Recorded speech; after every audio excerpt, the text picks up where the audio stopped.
In a first of its kind clinical trial, a patient with liver failure has been administered cells that will grow into mini livers inside their body.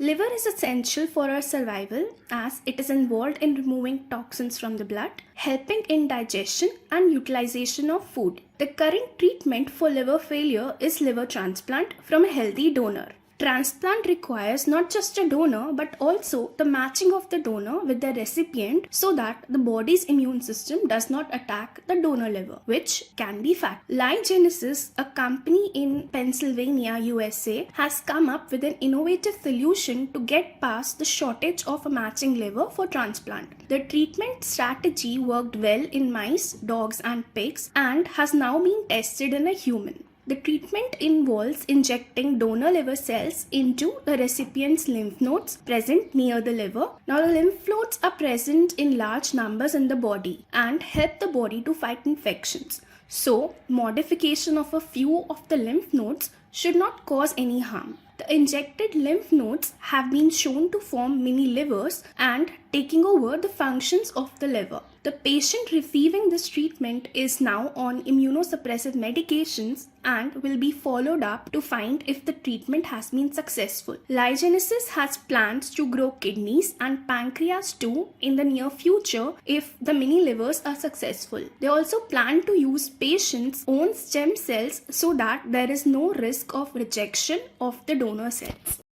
Are you left-handed and wonder what made you so? So around 10% of the global population use their left hand predominantly for doing most of their tasks. Multiple genes have been associated with left-handedness in the studies done so far. One such gene is TUBB4B that forms tubulin protein. Tubulin forms microtubules that are required for the movement of cell, its shape, its growth, and also division. Defects in tubulin gene is seen in many neurodevelopmental diseases.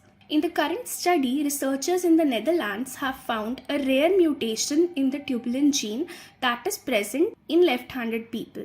This mutation is different from the one which causes neurodevelopmental diseases. So, how does a protein decide which hand you would use? The researchers think that when the brain is developing in the fetus, tubulin makes the right side of the brain different from the left, thus making right side dominant in left-handed people. The right side of the brain controls the left side of the body and vice versa. This does not mean that there are left or right brain people, as for most of the functions, be it language processing, making art, or feeling emotions, both sides of the brain are involved and play different roles. I have covered this in one of my previous blogs and the link is in the description for you to read. The role of tubulin seems to be important in shaping the asymmetry of brain. A brain asymmetry means that the left and right hemispheres are not exactly the same in terms of which aspects of a function of the body that they control. Further studies on the role of tubulin in making the brain asymmetric may hold answers for how the brain develops and how minor changes can lead to diseases. For the healthy growth of the developing embryo, more calories and thus weight gain is essential during pregnancy. WHO recommends guidelines for how much weight gain is required during pregnancy based on the weight of the mother. No weight gain is needed in the first trimester, but second trimester onwards, a steady increase in weight every week is advised.